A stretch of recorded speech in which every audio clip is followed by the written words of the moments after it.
Hello, you wonderful people, and welcome to another episode of Untitled Reviews. This being a show where I talk about TV shows that are dramas. For today's episode, I'm going to talk about the latest episode of Kevin Can F Himself. A lot of really interesting things went down in this episode, so let's break it down. First and foremost, I've loved that this episode is part trying to pick up the most roundabout way to get some oxy, along with like a get rich scheme back and forth, between the different sides of the episode. Kevin, Neil, and Kevin's dad all trying to like come up with an idea of like a way to get rich, and Kevin immediately comes up with an idea, an escape room, and then basically he's trying to find out what the theme of the escape room is going to be. And while Allison's like, "Yo, where's the keys?" He's like, "Wait, where are you going?" She's like, "I told you last night. And I told you this morning that I'm going with Patty to like a salon expo or something like that." And it's like, oh. And it's just like, oh. So it's like, for her, it's like no matter what she does, she's not heard. To the point she's like, okay, the corned beef is going to be in the stove, so make sure you take it out. She's like, can literally anyone hear me? All right. And then sets a timer.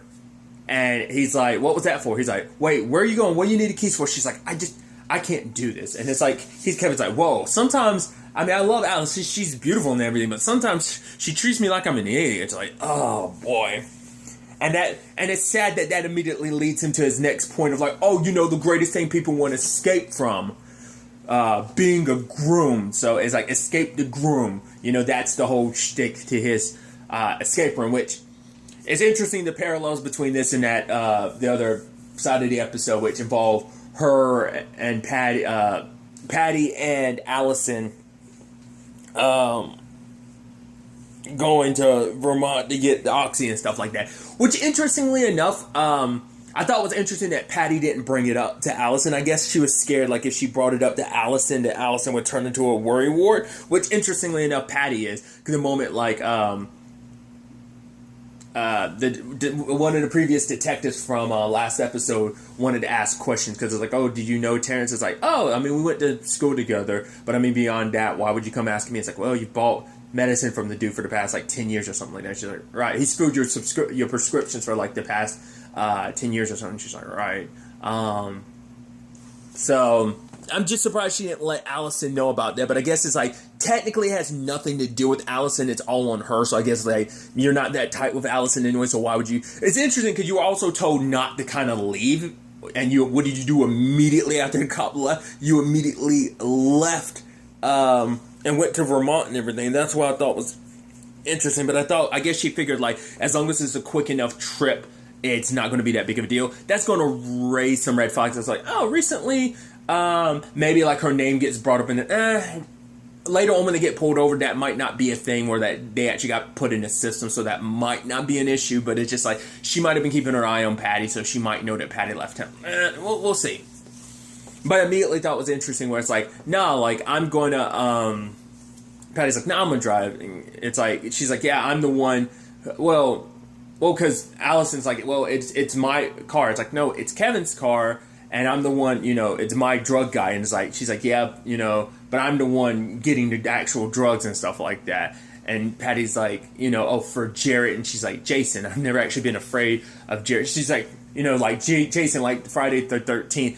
And then Patty's like, fine, Freddy Krueger. And she's like, whoa, wait, you like slasher films too? And she's like, just shut up, get in the car. I'm like, oh, like little moments of bonding. Even on the drive there, we learned a little bit more about Patty's situation. Like, because for Allison, it's like, oh man, that truck driver's from like South Dakota.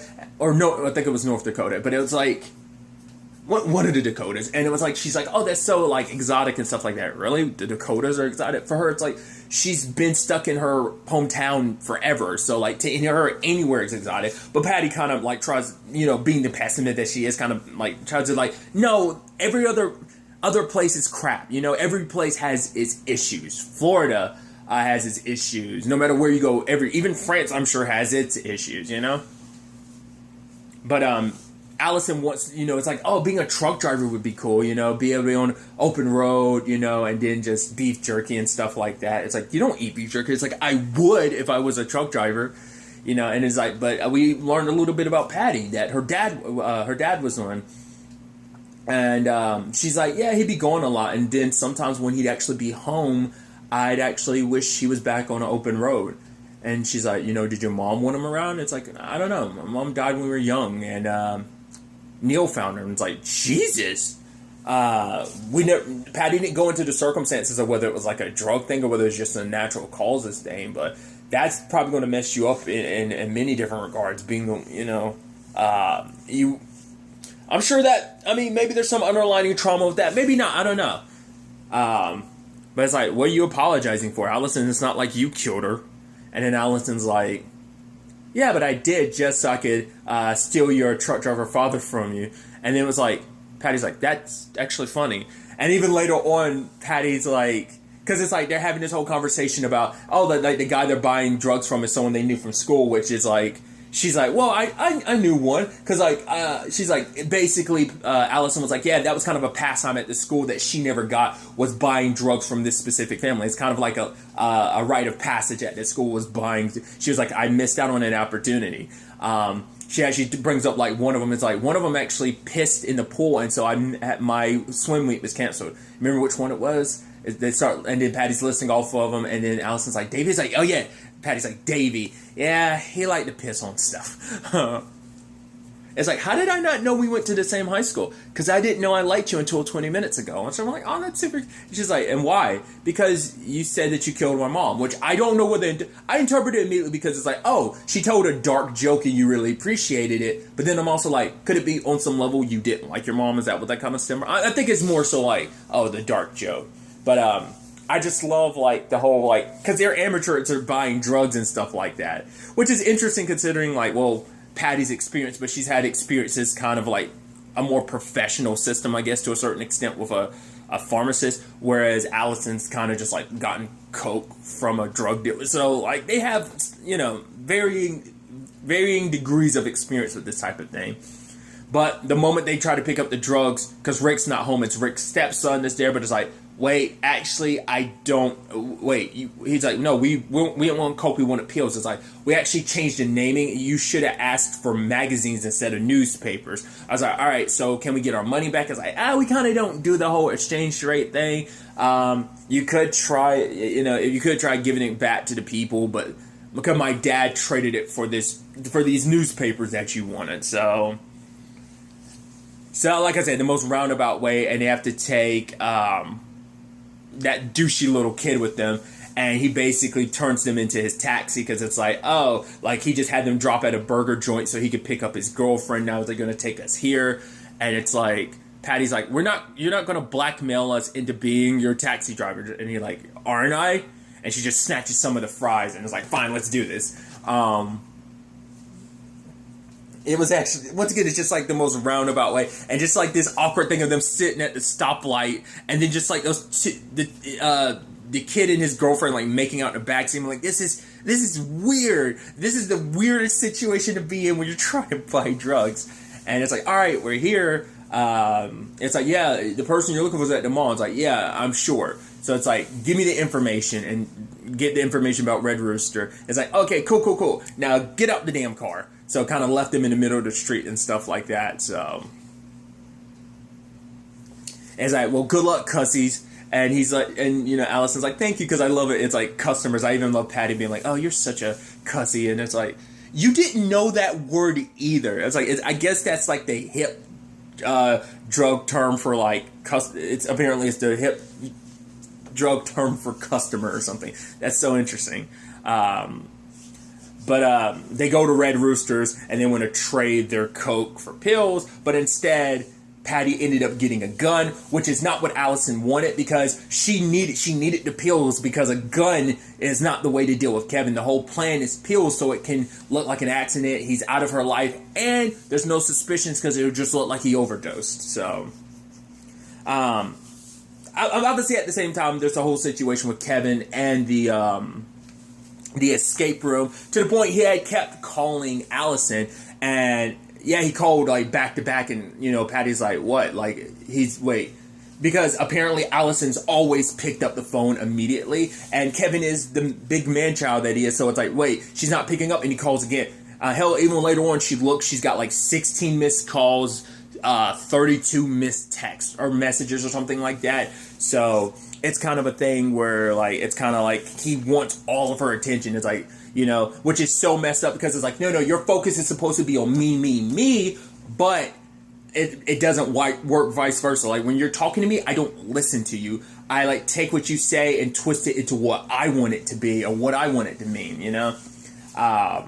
It's also interesting too because these are the first times we've ever had it's a situation where once again it's just interesting how they've kind of progressed that as the show's going on so far, but it's like the entire Kevin stuff is its separate thing where it's like him and Allison aren't, because usually they're connected. Either Allison's in the scene or even she's on the phone with Kevin. Now they kind of made it so it's like, yeah, Kevin and his shenanigans, the sitcom stuff is completely separate from Allison. Because usually it's like the sitcom stuff happens once Allison steps into the scene that, once again, it's specifically being around Kevin. Her and Kevin being in the same scene kind of leads to that. But obviously it's like, if they're not in the same scene, she's in the real world. And when Kevin's talking on the phone, he's in the comedy sitcom world. So it's just one of those little interesting things of just the perspective has kind of changed a little as the show's kind of going on, I think that's so interesting how they've handled that. But the whole point is to get people to come to your escape room and everything, you need he's giving away a prize of $10,000, but he's like, I'm going to make it so basically impossible for anyone to solve so that the moment they try to, they can't, and then we basically come out the winners on this. But obviously he kept calling Allison because one thing he was looking for was his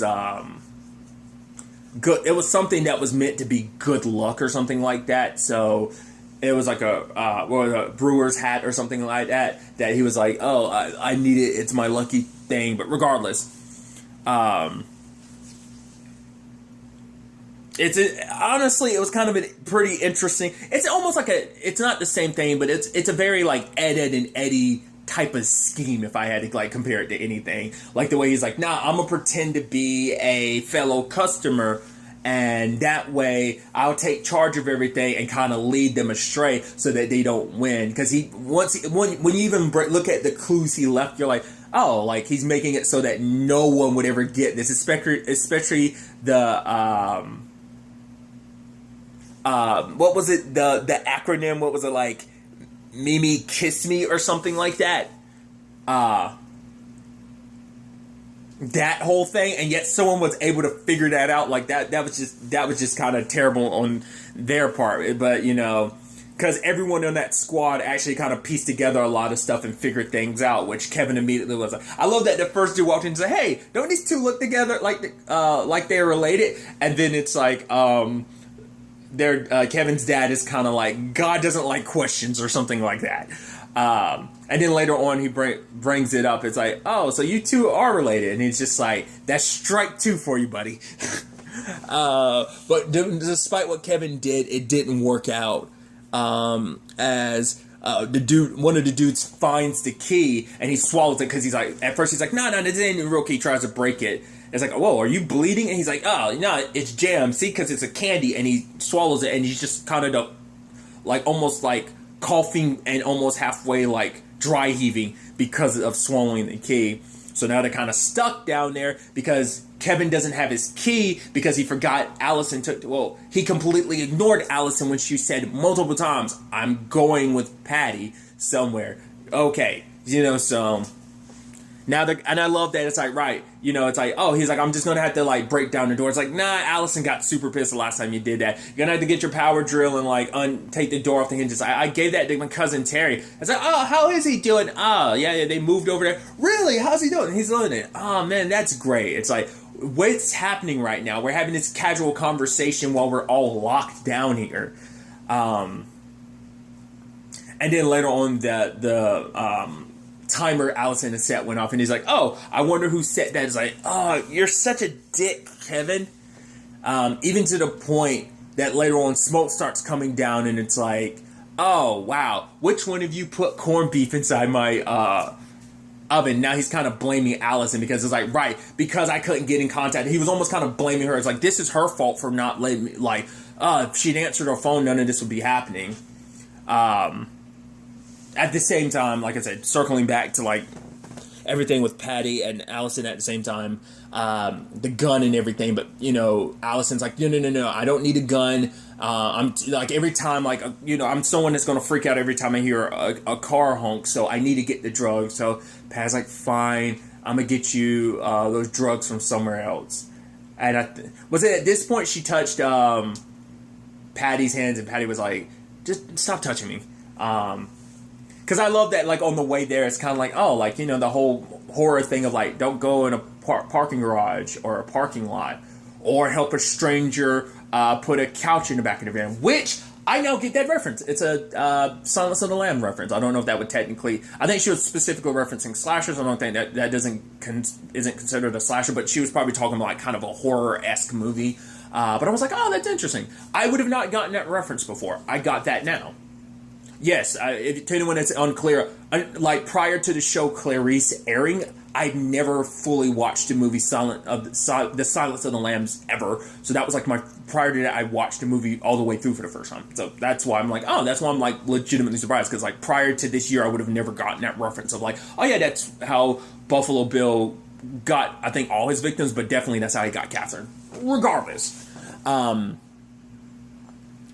But I love that they stop at a gas station and everything. At first, when Allison sees that truck driver, I thought, and she's cleaning off the windshield, I thought she was immediately going to be like, oh, like, I want to, like, pretend like I'm behind the wheel for a little bit. I thought that's what that was about. It didn't even cross my mind she was trying to buy drugs from him. And Patty getting worried, being like, Allison. And even I was kind of like, oh, you don't think home dude kidnapped Allison? I was like, nah, Patty's going to think that. And to a certain extent, that's kind of how things play out. But it's like, she's buying drugs from the dude, and Patty comes and pistol whips him. It's like, no, I was saving you. It's like, no, this isn't Jason. This was just some guy I was buying drugs from. All right, make sure to grab the pill. Bad thing, though, like, for one, he's got his name on it, so that's probably going to be an issue later on. I don't know. You always have to pick up on those little details because that could be an issue later on. But Patty's kind of shaken, and so Allison kind of takes control of things. Like, no, okay, we're going to go back home. We're going to be fine. Everything's going to be fine. And, and so Patty's just kind of like, no, stop saying everything's going to be fine, especially when they get pulled over by cops. But Allison's able to kind of keep it cool and composure because we learned apparently her dad was a cop. And it's like, oh, so what are you doing here? It's like, oh, yeah, for a salon expo. Oh, doesn't seem like you got anything. And it's just like, oh. It's like, well, why'd you pull me over, officer? Well, apparently this was reported stolen by Kevin. I'm like, that piece of crap reported it stolen. Like, if he paid attention, oh, you're such... I mean, I guess on some level, his concern is sweet, but it's just kind of like, bleh, the fact is that, I mean, like, this whole episode was a byproduct of just kind of like the 10 years of their relationship being what it is, and it just kind of led to all this. Because Patty's the one that suggested, like, she's like, yeah, just turn the phone off there. Also, because I had to pause the TV because I was curious, like, what he saved in her phone. It's the love of your life, which the fact that the phrasing and everything makes me think Kevin had to put that in her phone. So she's probably not like the most tech savvy, so she probably just doesn't know how to change it because she didn't even know. It's like, right, he has it set so that every time he calls me, like, there's a ringtone. So I don't think she knows how to change that. So part of me wonders, can she not change it back to Kevin, or she just kind of like, right. She even says it later on. It's like, it's kind of got to all revolve around him. So it's like, right, everything's got to, because she's talked about it before, she doesn't go with what he wants. He whines and just becomes insufferable. So she kind of has to go along with things. But thanks to, because Patty's like, right, thanks, Allison, for handling that, because the cops are like, yeah, same name and address. It's just, yeah, just make sure, you tell your husband, like, next time. It's like, yeah, but, yeah, you go on ahead, because Allison was like, yeah, I guess we can just stop by the station and kind of fill out some paperwork and, sort this all out. But it's like, nah, same address, same last name. I know what's up. So he kind of let them go, so it all worked out. Allison also made sure, like, the gun on her stuff. It's like, whoa, like, I think, because... like, Patty's supposed to be sort of the criminal in this particular case, and Allison's the one that kind of took control of this spiraling situation. And so, and I think that matters in many significant regards, because I think this is the first time she's really been able to take control of her own life to a certain extent. And so, it's like, right, this all happened because I ignored Kevin's call. It's like, yeah. She's like, yeah, I knew. It's like, what do you expect? She's like, yeah, but I know my brother's kind of like, yeah, but I didn't expect it to kind of go this far. And she goes, you remember when I worked as a paralegal? Kevin was convinced I was having an affair with my 60-year-old married boss. And what did he do? He poured sugar in his car tank, in his gas tank, and ruined his Saturn. It's like, oh, yeah, you know. And it's like, yeah, no, I got fired. And you know what? Kevin thought it was kind of funny. And you didn't say anything. You didn't do anything, didn't you? Just thought it was funny, too. It's like, for her, it's like, that's her entire life. Like, Kevin makes himself the center of the universe, and literally anytime I have something good around it, Kevin breaks it. Whether it's the friends around me, like the job opportunities I've had, like Kevin ruins everything because everything has to be, because, you know, the argument could be like Kevin knows like she's happy and he's afraid that if she gets any spark of happiness, she might leave him. That he is, yes, he's the idiot he is, but I think he is self-aware enough to realize like, oh, like I need Allison to stay with me. Like if she's lower, because if she gets too high and too far away from me, she might get smart up and leave me. So I think he sabotages a lot of stuff in her life, not just because he's an idiot, but also because there's a lot of like deep-seated insecurities of like, I don't want to lose her. She's all I have in this world. But like the fact is that comes off so insufferable, you know, and even Patty, you know, because it's like, you know, at the time she was like, yeah, I thought it was funny, like the whole gas tank thing. And it's like, yeah, it wasn't funny when all that when Kevin like basically took all the money we had saved up. And Patty apologized. She's like, I'm sorry, I didn't because Allison had called him, because basically there's a small window in the basement, and they were able to all crawl out because Kevin's like, oh, it's small enough, it's too small for any adult, but it's like, nope, everyone was able to squeeze out except for him. So it's just kind of like who knows what the kitchen situation is going to look like the moment Allison comes back. That's probably going to be a whole thing in itself, because hopefully, cause I was almost halfway expecting the house to have burnt down, but it's like, no. I mean, but the kitchen might have suffered some damage, but maybe it's just like the food got burnt. Hopefully that's all that happened. It didn't seem like no fire department was there, so it doesn't seem like it got crazy or anything. But it's just like, right, he's like, yeah, I called because I thought you got taken and stuff like that, which I guess is some, like, it comes from a place of like, hey, it is kind of sweet, but it is just a thing of like, to go as far as he did and report his car stolen just because he hadn't heard from Allison. But that's also the thing too. It's not been a long time. It's been a couple hours, which I guess is like, yeah, but it's like to go that far, it's like, it's a whole thing. So it's like, it's a little bit of, I kind of understand it. It's just, I think he went to the most extreme measures, but considering the circumstances, considering the pattern and everything of her not answering, like, you know, but once again, it just feeds into why she's like, yeah, he's kind of a bit of a man-child. He has to make everything about him. Like, it's like, oh, he's saying all this, like, he did all this, like, oh, he thought I got taken and stuff like that. But more so than anything, he brought it up of like, yeah, I thought of your dead body in the back of a trunk was some thug taking off with my car. But then he was calling her because he needed some Crisco so he could slide through the window. But then, you know, what surprised me at the end of the episode was Allison telling Patty the truth. There is no Jason. I wanted those pills for Kevin. I'm going to kill Kevin. And Patty doesn't say anything. And I'm like, whoa, you confided in her. I mean, to be fair, Patty turned a blind eye to a lot of shenanigans that is her brother, because it's kind of like the male-dominated like family dynamic that's kind of going. Once again, they're kind of like him and Neil are kind of broing it up, and so she kind of bros it up around them rather than kind of being really who she is. Like, you know, I don't know.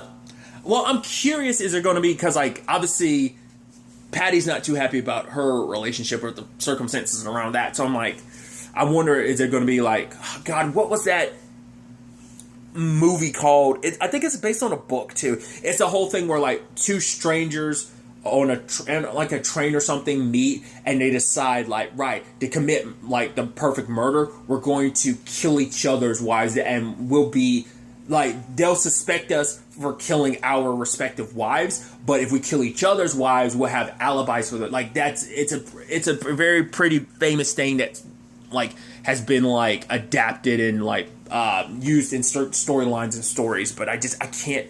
I want to say, like, was it Strangers on a Train or something like that? Was that it? It's a very specific thing it stems from. I just can't think of the title right now. I'm wondering if it's going to be a similar thing in that regard. Probably not. But like I said, just the fact is that Patty's like not saying anything. I didn't expect Allison to ever tell her, and for her to tell her just because she's so frustrated. It's like, right, you need to know the truth. So that's that. It's going to be interesting to see how that all plays out, because there's also the thing of, like, right, there's the trucker you knocked out and stole his pills. Granted, he didn't see Patty, but he saw Allison's face. Also, it's a gas station, so there might be surveillance. There's cameras, so probably some surveillance footage. That might be a whole issue within itself. Who knows? It's a different state, different town, so we'll have to wait and see how that ultimately all plays out. But really, that's all I'm going to talk about. Till the next time we meet, be happy, be safe, live life to the fullest, and enjoy it. Good day, and goodbye.